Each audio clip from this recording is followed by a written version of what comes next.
The Flooded Earth. Okay, I'm not entirely sure how to say the author's last name, but I think maybe Marty McConaughey.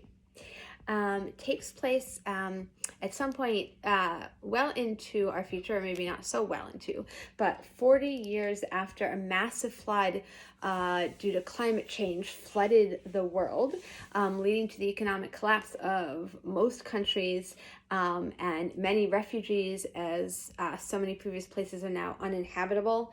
And a lot of the places where the poor people left unbuilt, and they have to do the best they can. And the Navy declared martial law and took over control of the government, and never let it go. So now the country is run by the Admiralty. So this story is about twins, Annalie and Will. Annalie has just been admitted to the prestigious academy for those who are going to be joining the Admiralty. Will is going to stay home and work with his father. He's more of a hands-on kind of kid, not as much about traditional school learning. And just after Annalie is left to go to the school, their father Spinner is taken away by the Admiralty, and they have no idea why or what has happened to him. So Annalie and Will decide to take the family's sailboat and try to figure out what happened to their father.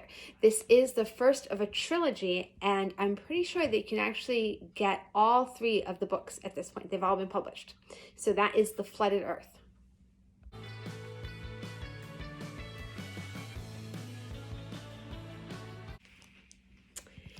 Each Tiny Spark, written by Pablo Cartaya, is about Amelia Rosa, who has ADHD, and it leads to some struggles in school, and her mom is really good at helping her stay organized and get her assignments in.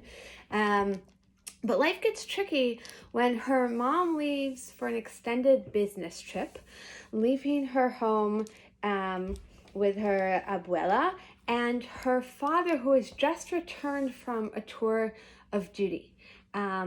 And is very withdrawn and wants to spend a lot of time by himself, leaving Amelia not sure what to make of him, and also a little bit unsteady about what's going on in school, which she has a really big social studies project to turn in that's meant to be creating a report of tourism destinations in their town. That leads to finding a struggle between the Cuban American families in town, of which she is one, and the white families over what should happen over their school system and where kids should be sent within the district to go to school, and if a local school should be closed down. And in the midst of all of that unsettledness, she realizes that she and her father do have something in common, and that is enjoying working on a car that her father has acquired. And so they are able to bond while welding together. And so this is really just a great look at the life of Amelia and how she manages to balance the relationship with her father, with her grandmother, with her mother, all while trying to find balance within the greater community as well. So that's Each Tiny Spark.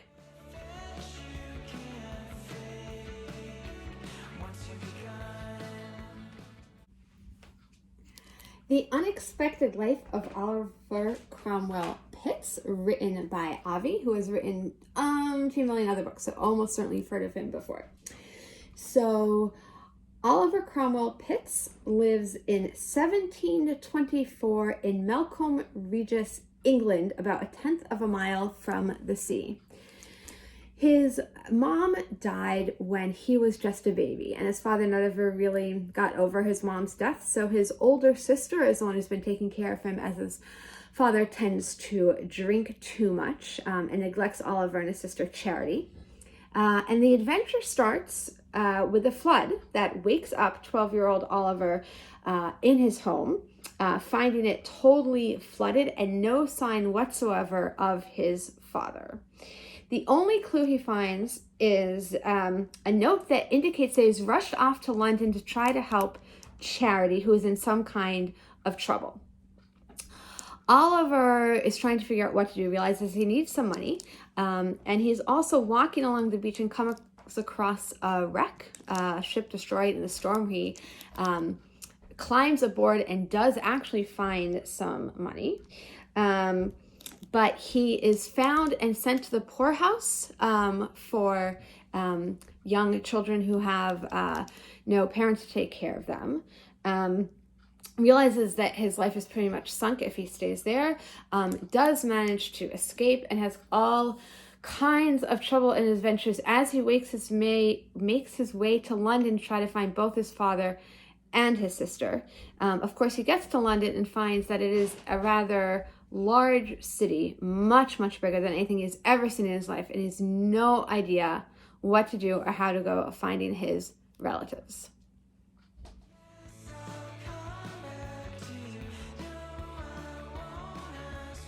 So, our first book, a graphic novel by Meg Cabot called Black Canary Ignite. This is about a girl named Dinah. She's 13, and she really wants to join the police academy and be just like her dad, but her dad says, you can't, it's way too dangerous. And I thought I would show you some of the artwork and read to you a little bit of the story. So here's the artwork.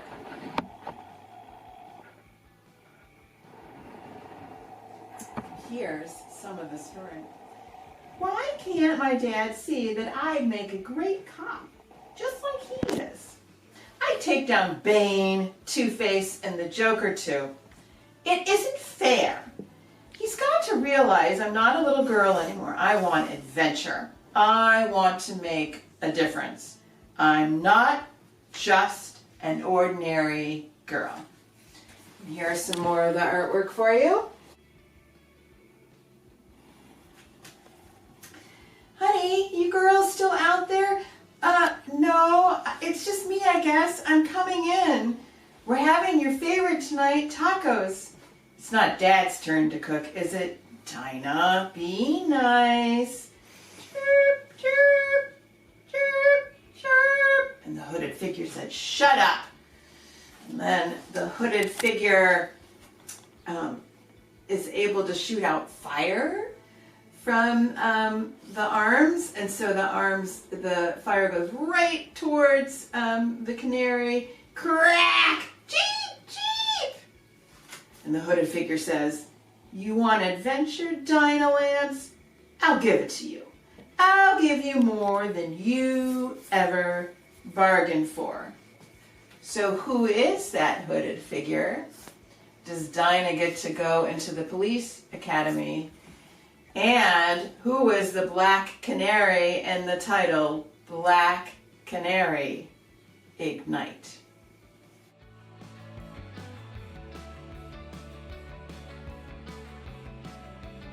And then the last book I'd like to chat with you about is Emmy and the Key of Code.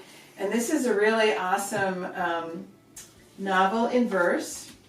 And it's about a girl named Emmy who is moving from a small town in Wisconsin to San Francisco. And her dad got a new job at the same middle school she goes to as a director of the symphony. And her mom is also an opera singer. So you would think that Emmy would be really, really good in music too, because it's in her blood, but she is not.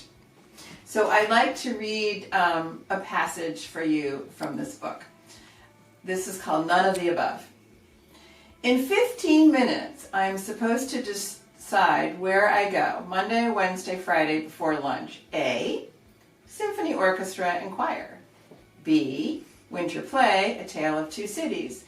C, Cooking Around the World. D, Introduction to Computer Science. In 15 minutes, I am supposed to decide who I am. A, musician. B, actor. C, chef. D, geek. But never before have I felt more like option E. And then the next passage is called Option A. I picture myself 3 times a week in Option A. Music class, that's where I'm supposed to be. Dad's a pianist, Mom's an opera singer.